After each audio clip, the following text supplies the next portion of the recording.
이 글은 크게 보면은 세 부분으로 구성되어 있는데요.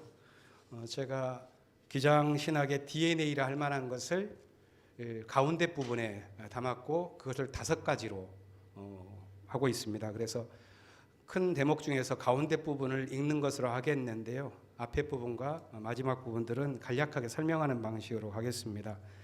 원래 PPT를 준비하려고 했는데 사정이 이렇다 보니까 이 페이퍼로 가게 된 걸 양해해 주시고요. 그래도 노안을 고려해서 12로 크게 했으니 보이시지는 않을까 싶습니다. 골자는 장공기념사업회라면 장공 선생님의 18권의 문헌을 중심으로 해야 하는데 DNA를 하다 보니까 실은 범용기의 일부를 제외한 나머지 부분들은 1940년대 이전의 글들입니다. 그걸 고려해 주시면 좋겠고요. 한번 진행해 보겠습니다. 저는 우리 시대에는 기독교 역사 철학이 필요한 시대이다라고 봅니다. 그것은 우리 교단을 위해서도 또 한국 교회 전체를 위해서도 우리가 무엇이 우리의 정체성을 구성하는 것이고 무엇을 향해서 가는가 하는 길을 잃은 것은 아닌가 하는 문제 의식입니다. 크게 보면 2가지죠. 한국 교회에는 극우주의가 교회의 얼굴처럼 변했는데 대부분의 교회는 사실 생존주의로 각자 매여 있습니다. 그러나 이 자리에 모이신 분들께서는 그 속에서도 이 복음의 생명력을 지키기 위한 길들을 다 같이 모색하실 텐데요. 이런 분들과 함께 이 기장의 정신의 원류가 무엇인가를 함께 고민하는 이 자리가 저에게는 너무나도 기쁜 자리입니다. 역사 철학을 본다면 그렇다면 한국 교회사 속에서 역사를 바라보는 관점이 크게 보면 3가지가 있었습니다. 2번째 문단입니다. 첫 번째는 선교사관이죠. 꼭 99년 된 것 같습니다. 백낙준 선생,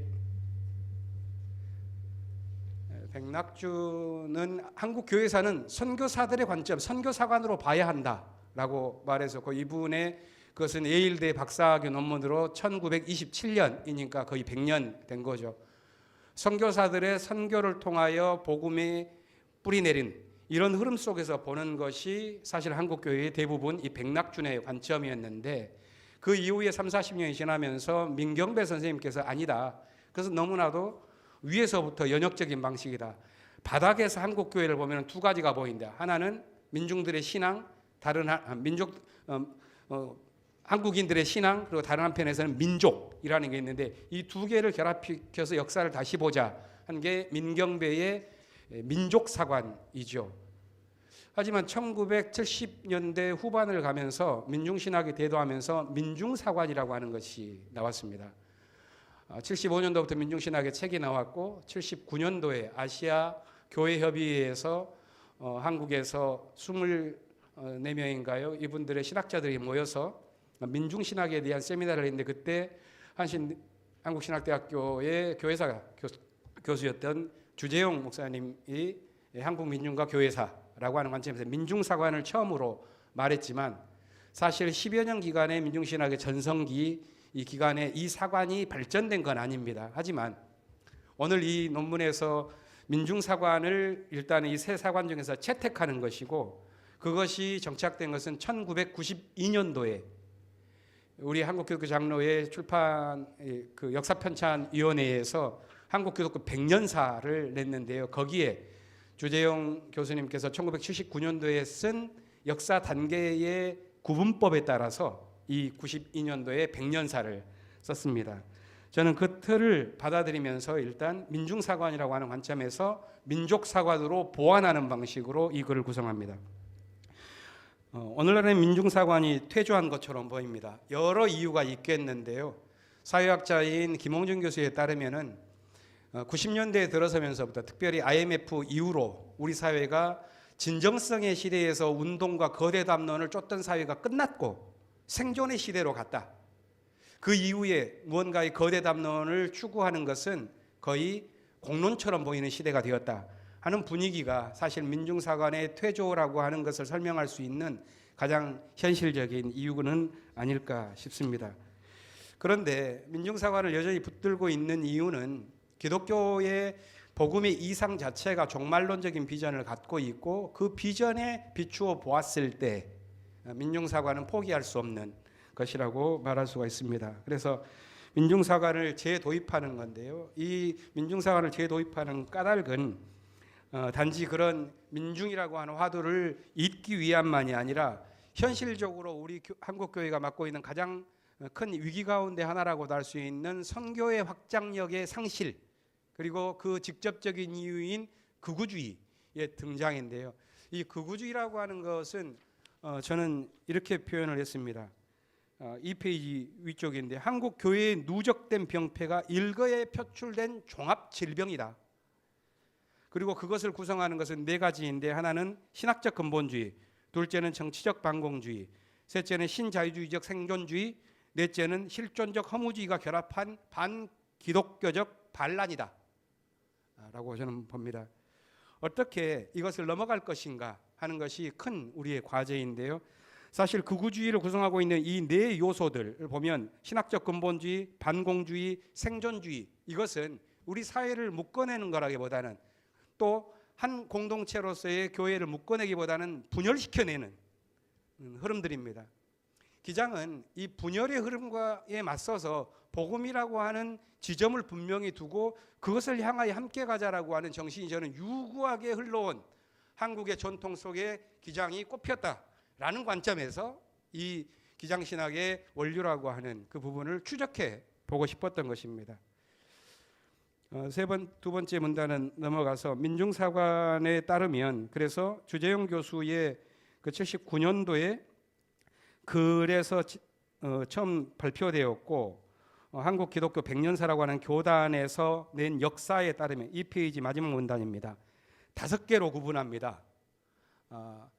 여러 가지 기독교사를 구분하는 방식이 있겠는데, 주재용 교수는 5단계로 보는데, 첫 번째는 신앙이 자율적으로 도입될 당시에서부터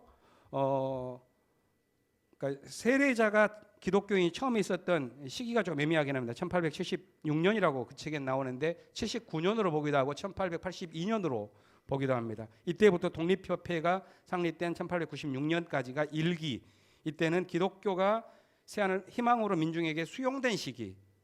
그 다음부터 20년간 3.1운동까지, 이때가 가장 기독교의 핵심이죠. 반봉건 반식민투쟁에서 민중의 교회로서 사명을 다한 시기, 이게 2기입니다. 3기는 그 이후에 3.1운동 이후에 한 10여 년 동안 현장에서, 민중의 삶의 현장에서 멀어지면서 교회는 계몽에만 주목한 시기. 30년대부터는 근본주의와 교권주의의 포로가 되면서 또한 신사참배에 굴복하고 해방과 분단, 한국전쟁, 그리고 제1공화국, 이 시기에를 반민족적 치욕의 시기, 이렇게 4기로 보고, 4.19 이후에 깨어나면서부터 정체성을 찾아가며 사명을 재인식하던 시기, 이렇게 구분해 놓은 게 그 구분법입니다. 그 책에. 그런데 이 책이 92년에 쓰였으니까 벌써 34년이 흘렀고, 그 사이에 그런 정체성을 우리가 사명했는가, 이런 물음을 다시 할 수가 있는데, 어쩌면은 우리는 새로운 교회의 바빌론 포로기라는 6기를 지나고 있는 건 아닌가 하는 그런 반성 속에서 이 글을 시작합니다. 3쪽으로 가서, 이 한국 교회가 대체적으로 교인들에게 물어보면은 한국의 복음이 어떻게 전파되었느냐, 이렇게 역사를 물어보면 백낙준의 그 선교사관에 따라서 대체적으로 답을 하고 민족사관으로 보완하는 계보학을 갖고 있습니다. 거기에 따르면 선교사들이 입국했다. 알렌이 1884년에 입국했다. 포교를 했고, 그리고 감리교에서는 1904년, 장로교에서는 주로 1907년 원산과 평양에서 대부흥운동을 통하여 복음주의가 활성화되면서 교회가 성장했고, 그 정점이 3.1운동이다. 그리고 교회는 그 기운으로 역사에 참여해왔다. 이런 정도의 미화되어진 인식이거든요. 사실 이런 계보학만으로는 오늘의 교회의 자리를 저는 분별하기 어렵다라고 봅니다. 왜냐하면 그 5번에 나와 있는 분단과 한국전쟁으로 완성된 반공주의적인 기독교, 6번의 산업화 과정 속에서의 성장주의와 번영신학으로 인한 복음의 일그러짐, 그리고 사회적 민주화하고 역행하고 있는 애국 기독교라고 하는 세력들과 지금의 기독교 극우주의의 현상, 이것을 어떻게 설명할 것인가 하는 오늘의 과제 때문입니다. 이덕주 교수는 이 흐름 속에는 복음이라는 말 자체가 한국 교회에서 왜곡되었다라고 봅니다. 왜냐하면 복음주의라는 것이 근본주의화해서 폐쇄적 성격을 가진 복음주의가 보수 집단을 대표하는 게 선교사들의 교권주의와 더불어서 1930년대부터 거의 100년 가까이 일상화되어 왔기 때문입니다. 저는 이 복음주의, 이런 복음주의로는 오늘의 위기, 교회 위기를 결코 헤쳐나갈 수가 없기에 근본주의와의 투쟁 속에서 정립된 한신과 기장의 정신, 이것이 반공주의를 뚫고 역사 속에서 하나님의 뜻을 추구해온 이런 거대한 한국 민족과 민중의 흐름 속에 맥을 같이 왔었던 우리 역사를 복원시킬 때에만 그 역사에 비추어 보아서 교회의 길을 바로 놓을 수가 있다 하는 관점에서 이거를 구성합니다. 3쪽의 가운데 문단을 보시면, 그렇다면 초창기 한국교회 신학의 원류를 찾는다고 그랬을 때 뭘 볼 건가? 면모가 너무 다양합니다. 우리의 준거점을 어디다 둘 건가인데, 이덕주 교수는 크게 보면 세 가지의 한국교회의 경향성을 말합니다. 첫 번째는 매우 초창기에 한국교회는 민중적인 전통을 지니면서 변혁적 열망을 가진 흐름이 컸다고 봅니다. 그것이 성서에 기반해서 사회를 개혁해보고자 하는 꿈, 망국의 상황 속에서 기독교인들이 지사적으로 대처했었던 모습들, 그리고 교육과 평등운동을 통해서 봉건적 악습을 폐지해 나아갔던 한국교회의 초기의 그 변혁적인 모습이 첫 번째이고, 둘째는 민족의 분열과 대립 속에서 통합해보고자 하는 지향성, 그것이 예언자적인 민족운동, 특히 사회주의와의 대립 속에서, 그리고 선교사들에 맞서서 토착적으로 우리의 정신을 어떻게 세울 건가 하는 면에서 단순히 선교사들 것만 아니라 우리의 것을 가고자 하는 그런 통합적인 정신이 있었다는 거고요. 세 번째가 분리적 성격인데, 이것은 초창기의 민중전통의 활력을 잃어가면서 재림신앙, 종말신학, 내세주의, 이렇게 일제강점기가 커갈수록 확대되었던 분리주의적 성격입니다. 여기에 오래된 선교사들의 종교분리정책, 배타적인 기독교 문화이식, 교리주의, 교권주의, 이런 교회의 과오가 얽혀 있습니다. 그렇다면 오늘 한국교회가 지금을 살아가면서 우리의 역사적 중거점을 어디에 둘 건가? 그것은 분명히 분리주의적인 성격에 두어서는 안 되는데, 대부분의 한국교회는 이 분리주의적인 계보학을 따라서 가고 있어서 그건 아니다. 우리가 역사 철학을 세우려면 이 변혁적이고 통합적인 흐름 속에서 가보자. 그리고 기장의 DNA가 있다면 이 변혁주의와 통합주의라고 하는 그 어느 접점에서 우리가 찾아볼 수가 있겠다라는 게 이 서문의 이야기입니다. 본론으로 들어가서 이제 4쪽의 흐름을 보겠습니다. 여기서부터는 주로 읽어갈 텐데요. 한국 역사 속에서 찾는 기장과 한신의 정신적 원류, 기장과 한신의 정신적 DNA는 교단 태동과 학교 설립 이전으로 거슬러 올라가 찾아야 한다. 동학 농민군 출신으로 호남 최초로 장로교 목사가 된 최중진이 선교사에 대한 배은, 배약, 불복 등의 이유로 장로교단에서 제명된 1910년 이후 조선에서 주체적 신앙을 지닌 기독교인들의 투쟁은 숙명이 되었다. 따라서 기장의 역사를 구성할 때 1953년 장로교 분열은 기준선이 될 수 없으며 그 정신의 단서 역시 더 먼 역사로 거슬러 올라갈 필요가 있다. 또한 나무의 결과지, 이것은 장공 선생의 표현이시죠. 역사의 화살촉 등의 의미가 교단 분열 이후에 자기 변증의 언어에 머물지 않으려면 이 정신의 원류를 한국 교회사의 광맥에서 찾아야 한다. 또한 그것은 기장이 교단 문서 73년의 성경 문서에서 스스로에게 던졌던 질문, 왜 우리 교단이 이 땅에 존재해야 하느냐 하는 물음의 진정한 의미이고, 그것은 자기 변증의 태도를 넘어선 역사의 전체를 바라보는 거대한 시선을 안고 있는 물음이었습니다. 저는 이 글에서 한신과 기장의 정신적 원류를 찾을 때에 주목하고 있는 것은 그 5개 중에서 2곳입니다. 첫 번째는 2기로 분류했었던 1896년부터 1919년, 이때가 가장 민중적인 열망이 뜨거웠을 때인데요. 저는 독립협회라고 하는 1896년 시기 구분보다 2년 전인 동학혁명의 실패, 그러면은 1894년부터 1919년까지 동학혁명에서 20살에 참석했었던 실패감을 맛본 청년들이 45살이 되었을 때 3.1운동을 벌였다는 얘기가 되거든요. 이 시기 속에서의 기독교의 뭔가를 한번 봐보자 하는 가설입니다. 이것은 두 번째. 그 이후에 이제는 한신의 신학의 정통성이 세워지는 신학적인 투쟁이 들어가는, 그러니까 이때는 선교사들과 사회주의와 이런 신학적으로는 식민주의와 싸우고 또 그 국가적 식민주의를 극복해 나아가는 과정 속에서 민족운동이 분열된 과정인데요.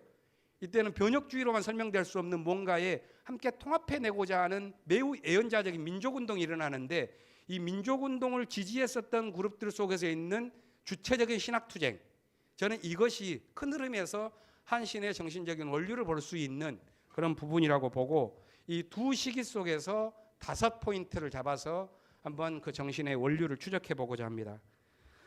첫 번째는 민중전통의 시작, 복음의 주체적 수용과 동학혁명의 영향. 기장과 한신의 정신적 DNA를 추적할 때 어디까지 올라갈 수 있을까? 전 조선신학교 교수로서 훗날 한신대학장이 된 정대희의 증언에서 단서를 찾을 수 있다. 그에 붙인 정제면은 신민의 회원으로서 북간도에 파송돼 명동학교 교사로 1908년 부임하며 명동촌을 기독교화하였다. 그의 조모 김성약, 이름도 굉장히 독특하죠.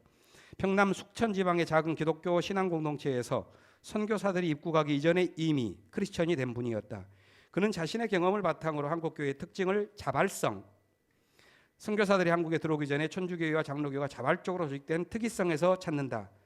예일대에서 쓴 그의 인류학 박사학위 논문은 더 나아가 한국인의 주체적 복음 수용과 한국에서의 그리스도교의 성공을 가리켜 아주 고유한 사건으로 표현하며 그 현상을 종교신학적 관점으로 쓴 게 그 박사학위 논문입니다. 한국교회의 자발성과 주체성에 관한 이야기는 많다. 그 가운데 중국으로 파송된 스코틀랜드 선교사 로스의 보고는 주목할 만하다. 1885년 영국 성서공회 번역국장 라이트에게 쓴 로스의 편지를 보면 성서보급을 통한 한국 기독교의 놀라운 성과를 언급하는데, 이에 따르면 1884년 현재, 알렌이 들어오기 전이죠. 현재 서간도 28개, 한국 계곡의 수백 명의 신자와 한반도 내에는 서울을 중심으로 적어도 70명 이상의 구도자가 신앙 공동체를 형성하고 있음을 확인할 수 있으며, 이 현상에 대해 역사학자 이만열은 한국 개신교가 주체적으로 형성되어 가고 있는 초기 과정을 경의의 눈으로 바라볼 수밖에 없다고 표현합니다. 한국교회 초기 역사는 민중의 열망에 근거한 복음의 주체적 수용이라고 하는 고유한 현상이 있었고, 이것이 바로 복음의 정착과 확산을 가속화한 요인이었다. 지역의 민중 동력을 보면 당시 쇄국 정책으로 막힌 조선과 중국의 교류 창구했던 고려문을 통한 관서지방 민중의 자발적 수용이 돋보인다. 더 관심을 끄는 역사적 계기는 동학혁명의 실패 이후 개신교로 유입된 민중 동력이다. 한국교회 백년사는 이에 대해 교회가 갑오농민전쟁의 실패 이후 단절된 민중의 해방전통과 맥을 이으며 반봉건 반해세 운동의 핵심 거점과 운동인자의 배양기관으로 교회가 기능했다고 평가한다. 이만열 역시 초기의 선교 정책 등으로 자주 자립 내비우스죠. 적극적인 면인데요. 훈련받은 한국 교회가 반봉건 반침략의 이념 아래 행동해온 동학교도를 수용함으로써 반침략 자주독립 이념을 더욱 공고히 할 수 있었을 것으로 평가하며, 한말 기독교가 1895년에 일련의 사건을 겪은 후에 괄목할 정도로 증가한다고 서술합니다. 한국 근대사에서 동학혁명이 지닌 의미를 비추어 볼 때 동학과 기독교의 관계는 교회 역사에서도 매우 중요하지만, 현재까지 이 둘의 관계에 대한 연구는 많지 않으며 동학혁명 실패 이후 민중들의 기독교 입교에 관한 증거는 단편적이고, 기독교 민중 전통의 동학을 입적시키는 것은 가설에 가깝습니다. 이 가설을 뒷받침할 본격 연구는 추후 과제로 두고 관련 연구와 사례를 몇 가지만 검토해 보겠습니다. 민경배의 최초의 연구는 하나의 지침이 되는데요. 1979년에 쓴 기독교와 동학의 접촉사라고 하는 논문을 보면 이런 내용들이 나옵니다. 언더우드가 와서 그 다음 해에 솔레를 찾아서, 거기에는 한반도에 세워진 최초의 교회죠. 거기에 찾아서 세례를 주었을 때 거기에 동학군 출신이 있었습니다. 그리고 황해도 서북부에서 기독교와 동학의 회오가 있었고, 이것을 표현할 때 헌신과 사랑으로 결례와 동행하라는 혈맥의 다짐, 이렇게 표현합니다. 또한 당시 미 장로교 해외 선교부 총무였던 스피어는 이렇게 보고를 냅니다. 동학도들이 기독교에 강력한 자극을 주고 복음 전파의 세기를 열어주었고, 동학봉기를 촉발한 불만과 불안의 상황이 기독교의 메시지 전파에는 비옥한 토양이었으며, 봉기가 실패했을 때 수많은 사람들이 더 절실하게 기독교에 귀를 기울이도록 만들었다. 심지어 네 번째는 이런 단편적 증거가 있는데요. 3.1운동 이후에 천도교 간부들이 대거 감옥에 갇혔을 때, 그리고 일제가 천도교를 근절한다는 소문이 퍼질 때 천도교 지도층에서는 기독교와 병합을 하자는 제의를 장로교단 총회가 있을 때에 있었는데, 이것을 당시 미국 선교사 클라크의 글을 보면 확인하게 됩니다. 이런 이유로 민경배는 이 논문에서 동학과 기독교는 민족사라는 공통점을 가졌기에 민족 보존이라는 의지에서 연결 통로가 있었고, 기독교가 이후에 항일적 민족운동의 모체로서 동학운동 이후에 소임을 맞는 역사로 이어졌다고 평가합니다. 또한 1907년 대부흥운동이 동학과 기독교의 이러한 거대한 구조적인 변화에 대항한 교파지향적 기독교 선교사군의 강력한 제동이었다, 이렇게 민경배는 평가하는 것이죠. 동학과 기독교의 관계에 대한 가설을 뒷받침할 증거는 적지 않다. 그 가운데 몇 가지만 보면, 첫 번째, 우리가 잘 알고 있는 명동청 설립자들의 동학 경험입니다. 북한도의 명동이란 의미심장한 공동체를 세울 사람들에게 망명의 충동을 준 것은 동학의 실패로 볼 수 있습니다. 5년 이후인 1899년 141명 네 가문의 지도자 중에서 63명이라고 하는 제일 큰 김씨 가문의 지도자는 김하규님인데요. 문익환 목사님의 외조부시죠. 동학에 가담한 분이었고, 40명으로 구성된 문씨 가문 문병규, 문익환의 고조부시인데요. 이분에게도 증언이 있는데 제가 문헌은 지금 찾고 있습니다. 명동촌이 배출한 인물들은 기장과 한신의 정신의 축을 담당했고 한국사의 변혁적 민족운동의 맥을 만드는 데 중요한 역할을 했습니다.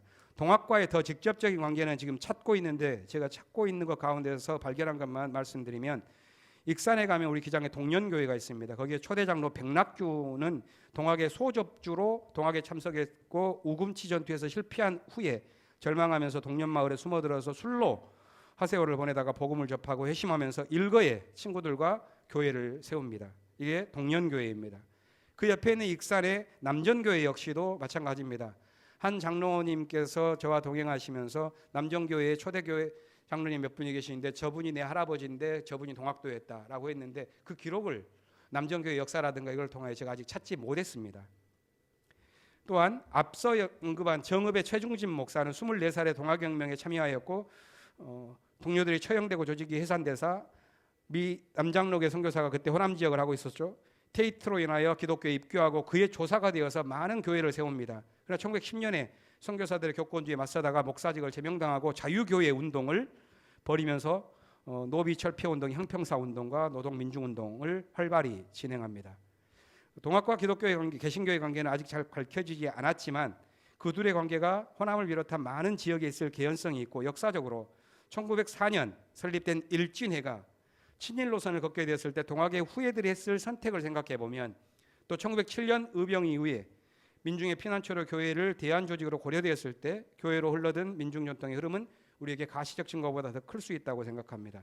또한 기장과 한신의 정신적 DNA는 단지 신학자들의 사상에 글에 있는 게 아니라, 저는 1910년 이전에 세워진 현재 기장 1600개 교회 가운데 1910년 이전에 세워진 교회가 80개입니다. 이 80개 교회의 뿌리에는 저는 그게 얽혀 있을 것이다라고 판단하고, 이것은 앞으로의 장공기념사업회에서도 관심을 가진 연구의 과제입니다. 두 번째는 1세대 선교사들의 활동과 한국교회 민중적 활력의 합류. 기장과 한신의 정신적 DNA를 선교사들의 활동에서 찾는 작업은 어색합니다. 거시적으로 보면 외국 선교사들 활동은 일제의 침탈이 강화하는 환경에서 시작되었고, 한국 선교의 주축이었던 미국은 러일 전쟁 이후에 일본과 밀약을 맺고 식민지 분할에 관한 거대 그림을 짜고 있었기 때문입니다. 하지만 미시적으로 보면 젊은 영혼과 온 생애를 타민족의 선교를 위해 불태운 선교사들의 고백과 헌신에는 식민지 건설의 정치적 도구로만 볼 수 없는 거룩한 사명이 있었을 것입니다. 그 사명이 깊을수록 그들은 낮은 곳으로 내려갔고, 때로는 위협과 핍박을 견디며 교회를 향한 민중들의 발걸음에 동참하는 여정이 이어졌습니다. 1884년부터 1945년까지 한국에서 활동한 외국인 선교사의 총 숫자는 1,500여 명입니다. 이 가운데 미국인이 1,050명 가까이입니다. 이들의 활동은 일관할 수는 없지만 하나의 분기점을 잠정적으로 설정해 볼 수가 있는데, 그 시기는 1920년대 중후반입니다. 선교사들의 활동이 변해가는 게 1910년도에 미국에서 근본주의가 나왔고 1920년대부터 중반부터 한국 교회의 선교사들의 성향이 변해갑니다. 그러면서 선교사들에 대한 인식이 그 이전의 35년과 그 이후에 선교사들의 25년 평양신학교 이대교장부터 함께 오는 많은 근본주의 신학 선교사들, 그리고 그들이 이 신사참배로 돌아갔다가 다시 미군정으로 참여하면서 오는 3기 선교사들, 이들은 전혀 다른 1세대와 다르기 때문에 저는 1세대 민중의 흐름과 함께 있었던 외국 선교사들은 별도로 보자 하는 제안을 여기서 한번 해보는 것입니다.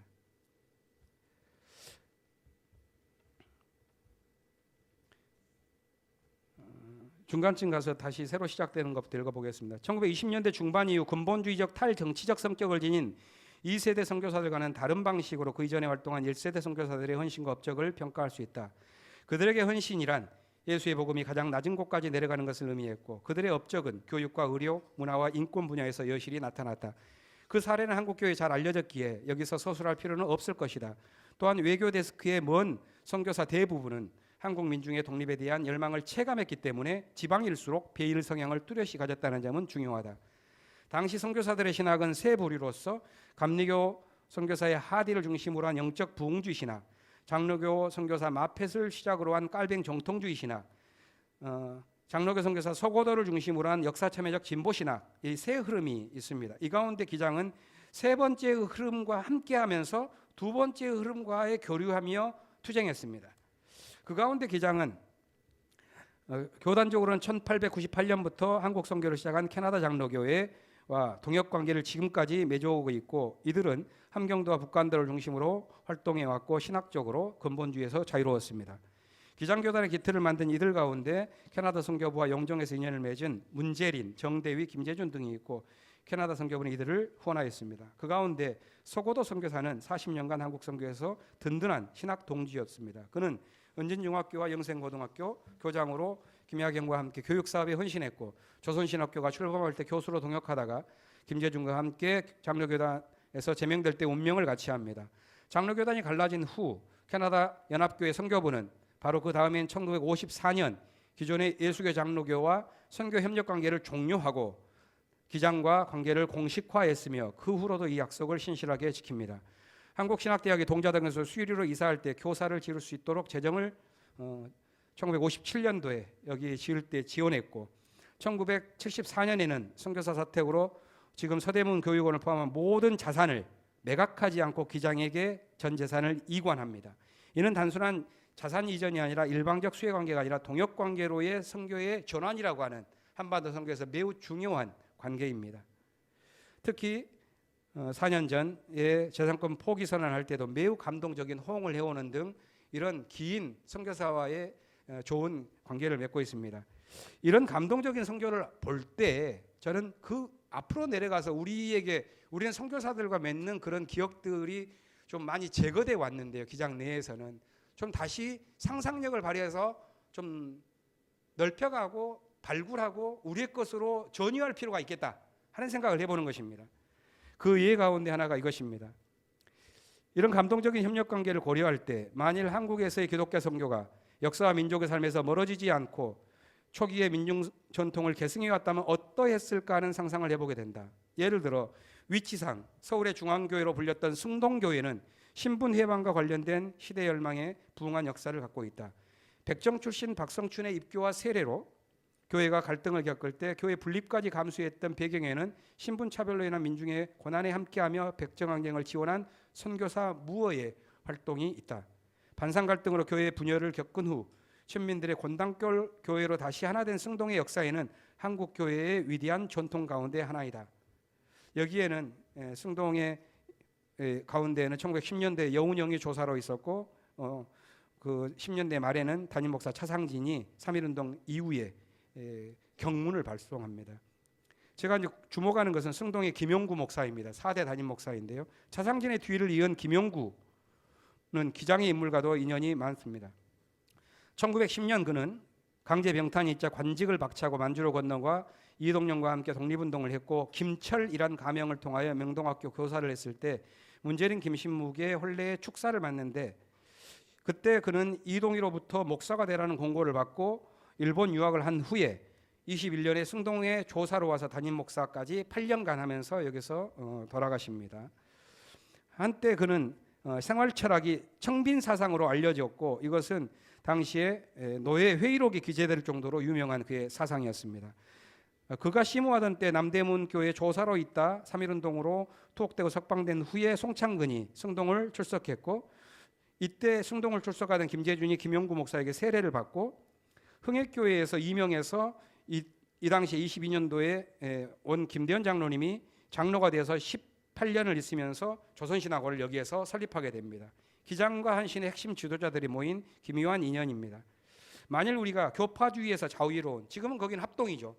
그건 합동의 역사인가 그렇다면 그 이전에 무엇까지 올라가는 그 민중해방의 전통 김영구로 이어져 오는 청빈사상 그리고 조선신학원이라고 하는 이 승동에서의 역사 우리가 지금 이 교파주의만 넘어서서 조금 상상력을 발휘해 온다면 어떻게 한국 교회사 속에서 민중전통을 다시 볼 수 있는 길이 열리지 않을까 하는 제안입니다. 그 마지막은 조금 센티멘탈하게 썼는데요. 참고하시길 바라고요. 세 번째는 3.1운동은 한국교회의 마지막 영광입니다. 이것을 우리가 잘 알기 때문에 넘어가려고 하는데요. 몇 가지만 간략하게 언급하면 3.1운동 이전에 아까 1910년 이전에 기장교회 1600개 교회에서 역사를 가진 교회가 80개 교회라고 했습니다.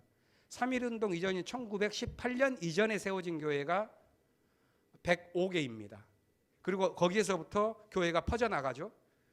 모두 그 교회들은 이 3.1운동의 어떤 뭔가의 것들을 갖고 있습니다. 특히 남전교회 같은 경우에는 3.1운동에 관한 책까지 냈을 정도로 위대한 그리고 남전교회에 있었던 문용기를 비롯한 그들을 지원했었던 교사들 익산에 가면은 3.1운동 유적비가 시내 한가운데 있는데 거기에 문용기 열사비가 있지 않습니까?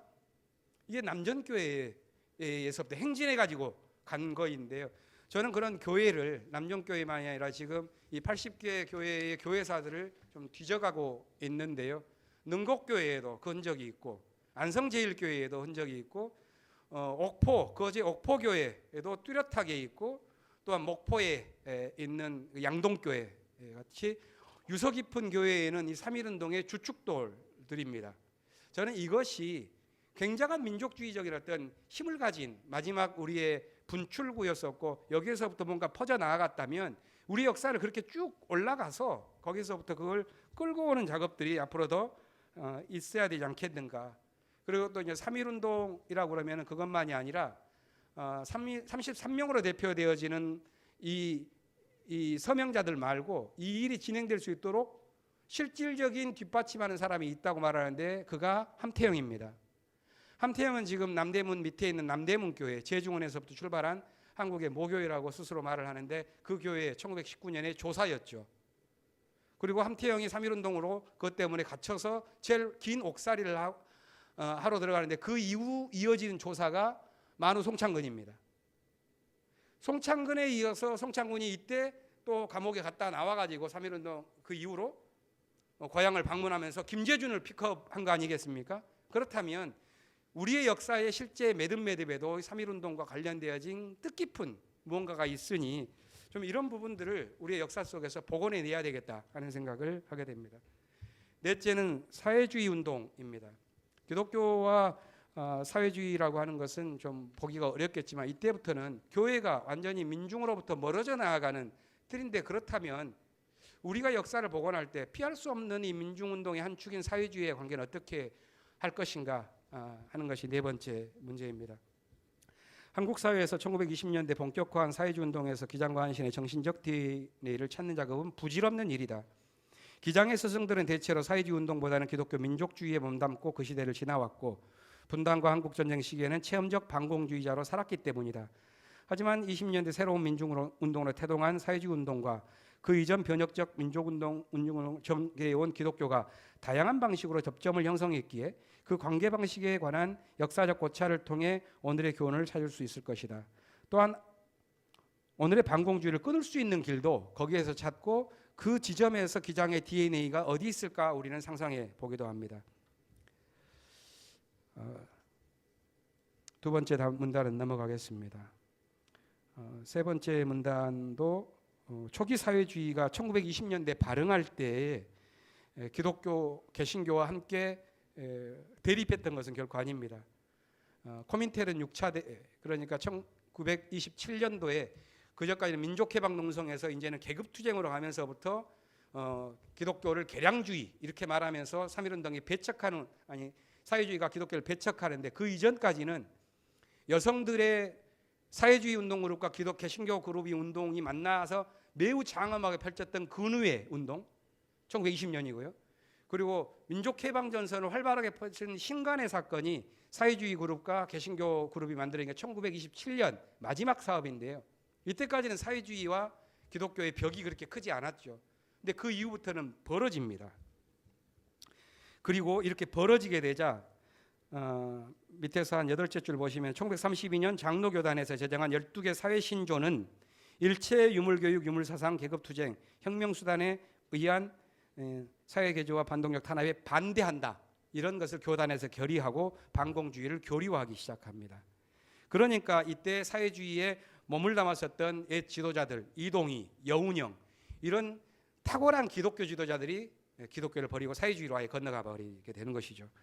1930년대 이후에 사회주의와 기독교의 관계는 굉장히 연구자들을 보니까 여러 지류들이 있습니다. 사회주의로 떠난 사람, 사회주의와 기독교를 동시에 실험한 사람, 사회주의로는 절대 안 가지만 그들의 정신을 기독교에 나오면서 배우려고 하는 사람, 아니면은 사회주의 자체를 배격하면서 근본주의로 가는 사람. 이걸 나누면 6가지로 나눠지는데 기장은 그 가운데쯤 있는 것 같습니다. 사회주의와 기독교가 뭔가 접점이 있을 거 아니냐라고 추적한 사람이 제일 진보적인 기장에 있다면, 한편에서 절대 사회주의는 안 되지. 하지만 그들을 우리는 어떻게, 그러면은 그들은 이렇게 가는데 우리는 한국 민중에 대해서 어떻게 해야 되는가, 이런 교회적인 선교의 목표를 재설정을 하는 이런 흐름 속에서 기장은 흘러가거든요. 넘어가겠습니다. 저는 이때 주목해 볼 게 1920년대 이 사회주의 운동이 벌어져 나아갈 때 사실 당시는 민중의 시대였다고 말합니다. 한신대학교 강인철 선생이 한 800페이지 되는 민중이라고 하는 책을 재작년에 2권을 내서 했는데, 제가 그것을 탐독을 했는데, 민중이라고 하는 운동이 한국 사회에서 분출된 게 1920년대, 1970년대입니다. 이때는 민중이라고 하는 개념 자체가 의미가 달라져 버렸습니다. 한국 사회에서. 민중이라고 그러면은 피지배계층이라고 하는 부정적인 느낌이 2000년간 사용되었는데, 1920년대 가면서 처음으로 민중하면 사회에서 인식할 때 역사의 주인 이렇게 인식을 하기 시작하는 것입니다. 그래서 신채호부터 경문을 쓸 때에도 민중의 시대다, 민중이 나아가야 된다라는 것을 하는데, 송창근의 1920년대 글들을 보면은 민중신학입니다. 그러나 송창근은 글이 바뀌죠. 오히려 송창근은 이쪽으로 조금 민중에서 경건 쪽으로 빠지는데, 그 이후에 한 10년 이후에서부터 바톤을 이어받은 그 장공은 거꾸로 민중을 향하여 발전해 나아가는 기묘한 어떤 교차점을 보입니다. 그들 역시 결코 사회주의는 받아들이지 않았던 것 같습니다. 호의적인 글들은 몇 개가 있습니다. 이런 정신적 등고선을 가졌기 때문에 우리는 중도 노선을 거렸지만, 우리 기장애와 한신의 스승들에 대한 역사를 고민하면서 한신이 만들어낸 한국 사회에 미친 영향을 다룬 책이 김건우라고 하는 대전대학교의 교수 한 분이 있고, 또 성균관대학에서 얼마 전에 이 장공 김재준을 가지고서 단행본을 쓴 대단한 연구소가 있습니다. 여기에 따르면 이런 표현들이 있습니다. 그게 마지막입니다. 이들은 민중전통을 지닌 그들의 사상은 역사의 주류들, 그러니까 좌익이든 아니면 우익의 대표들이든 그들이 보여줬던 것과는 다른 방식의 기획이 여전히 가능하다는 것을 입증하는 방식으로 전개되었다라는 것입니다.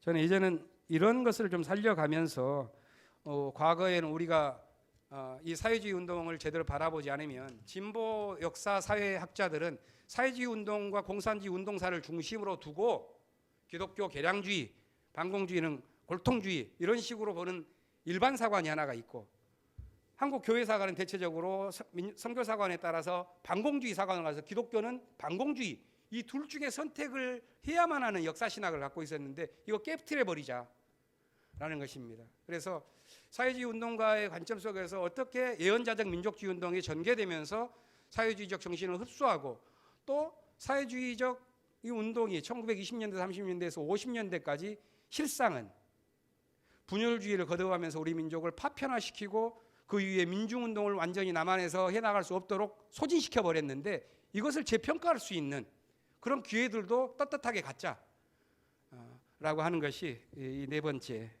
제안입니다. 마지막 제안입니다. 근본주의 신학과의 투쟁에서 성립된 기장과 한신의 신학. 해방 후 당시 미 북장로교 선교사 총무인 스미스 목사는 한국교회의 선교 정책에 관한 자신의 글에서 해방 후 한국교회가 분열한 원인의 하나는 선교사들이 보수적 단일 신학을 가지고 한국에서 신학교육을 했기 때문이라고 고백한다. 이 고백은 해방 후 한국 장로교회가 4분 오열한 비극의 원인에 관한 것이다. 역사적으로 보면 한국 선교를 위해 1893년에 채택된 네비우스 선교 정책의 세 가지 정책, 자전, 자립, 자치의 성격은 세월이 지나면서 약화되었다. 장로교 총회가 조직되고 나서도 한국교회 자체의 신앙 고백이나 신경을 채택하지 못한 것은 선교사들이 한국교회의 유약과 미세를 이유로 거절했기 때문이요. 한국교회에서 한국다운 토착화 운동의 방향을 상실한 것도 선교사들의 정책적 우민화와 무관하지 않다. 여기에 근본주의 신학을 장착한 2세대 선교사들과 이들을 추종한 보수 신학자들의 활동, 해방 후 귀국하여 미 군정과 한국전쟁 시기 교권을 움직인 제3세대 선교사들의 간섭으로 인해 자전과 자치는 명목뿐이었고 선교사들의 절대적 결정권의 추종만이 강요되었다. 이미 1910년 이후에 분열의 씨앗이 배태되었고 상당수 교회 지도자들이 선교사 중심 교권에 반발했던 이유로 단죄되고 추방되었다. 처음부터 그런 것은 아니었다. 한국 장로교 초기 전도와 교육, 문서선교 대부분은 매코믹 신학교 출신의 선교사들이 담당했고 평양신학교의 설립도 매코믹 신학교 미국 선교를 만든 그분의 설립자의 부인이었던 매코믹 여사가 돈을 내서 평양신학교가 설립되거든요. 그리고 일대 교장 20년간 했던 마펫을 포함해요. 모두가 다 매코믹 출신의 조금 반근본주의자들이었습니다. 그때는 근본주의를 잘 몰랐죠. 그런데 그렇기 때문에 1920년 전후에도 심지어 신학진함에 성서 고등 비평학이 소개되었었고 성서의 문자적 오류를 지적하는 문서 비평 정도는 용납되었다고 이장식 교수는 말합니다. 신학적으로 자유로운 감리교에서는 말할 것도 없습니다. 오래전부터 성서 비평학이 도입되고 신정통주의 신학이 자유롭게 소개되고 있었습니다. 그런데 근본주의 성향을 가진 프린스턴 신학교 출신이 25년에 교장을 맡게 되고 학교 성격이 변했고 특히 근본주의의 대부인 메이첸파의 이론인 하밀턴 선교사가 메이첸의 책을 27년부터 번역하기 시작했고 박형룡을 통해서 본격적으로 근본주의 신학이 이후로 이식됩니다. 이러면서 신학적 상황이 악화되죠. 점차 장로교 총회도 선교사들은 종교재판 형식으로 몰고 갑니다. 1935년의 상황입니다. 따라서 해외 유학파 출신으로 최고의 신학적 수련을 마친 이들은 그들의 참된 목소리는 이미 실현을 예고했습니다. 송창근, 김재준 등이 35년에 아빙동 선서 사건으로 교단의 제재를 받고 신학진함의 지필진에서 물러나게 된 사건은 이제 시작에 불과합니다.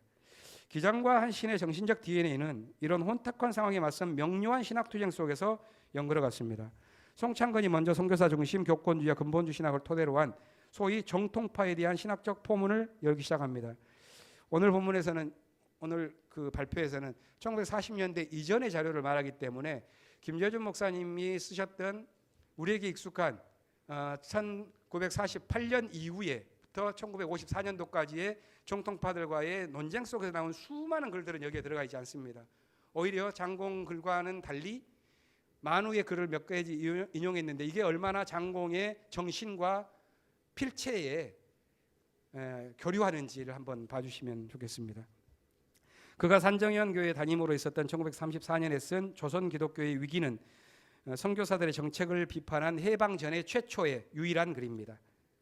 그는 기독교가 조선에 전파될 때 기독교의 진리와 서양의 문명을 혼동해서 서구 문명을 기독교로 조선 민중들이 받아들였고 선교사들도 이런 조선민들의 민족 심리를 선교 방법에 적지 않게 이용한 것으로서 그것은 선교사들의 방법은 순수한 신앙 운동만은 아니었다 이렇게 비판합니다. 또한 근본주의 신학을 토대로 삼은 소위 정통파에 대한 비판 역시 송창근이 촉발합니다. 제목이 이것입니다. 조선교인의 신앙을 논함으로 성서적 신앙에 이르고자 함. 이 논문에서 신앙생활에서 계속해서 새로워지는 것을 체험하지 못하는 신앙은 죽은 신앙인데, 조선의 교회는 교리와 신조의 승인만 자랑하는 죽은 정통파가 많다고 비판합니다. 이에 정통과 이단을 가르는 태도랑 경망한 버릇이요 위선자유 형식주의요 20세기의 바리새의 교인이며 있어서는 안 될 해로운 것이다. 이렇게 정통파를 직격합니다. 근본주의와 교권주의가 강고하게 결합하여 조선인의 자립적 활동이 위축된 시기에 만화 장공이라고 하는 기장의 두 정신적 기둥을 지원하는 세력이 있습니다. 1930년대 초에 당시 YMCA 총무였던 신흥훈을 중심으로 만들어진 적극신앙단이고, 이 기호지방의 거두 중에 한 명이 함태영이었죠.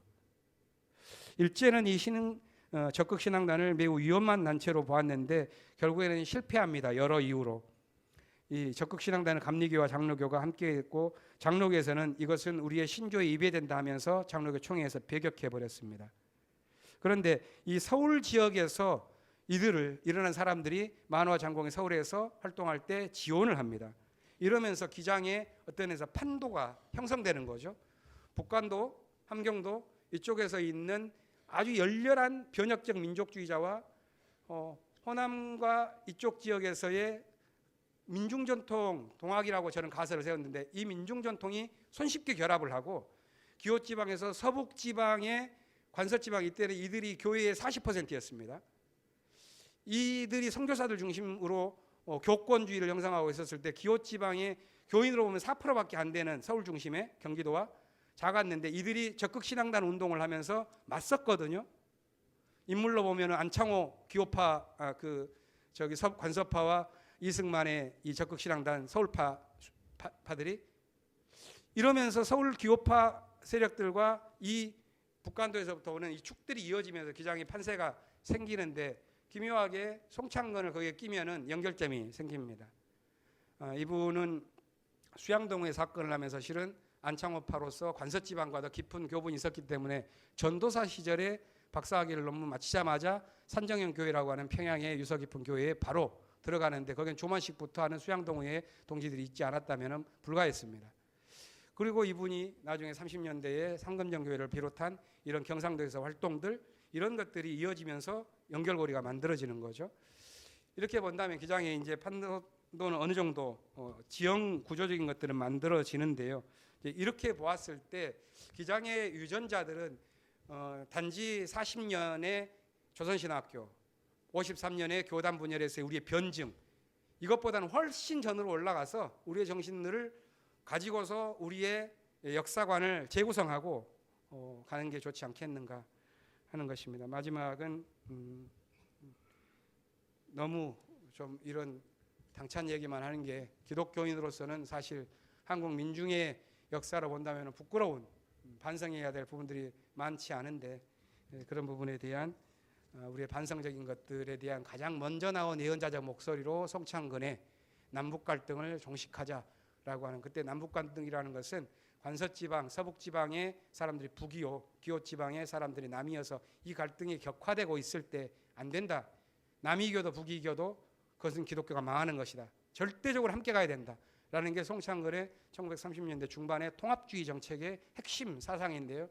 저는 이것이 기장 안에 뚜렷하게 있어야 한다라고 보고, 그래서 변혁적인 정신과 기장의 이런 통합적인 정신이 함께 갔을 때만이 오늘 우리 시대에 맞고 있는 우리의 여러 어려움들과 이것들을 극복해 나아갈 수 있는 길이 열리지 않겠는가 하는 방식으로 역사를 재구성해 보았습니다.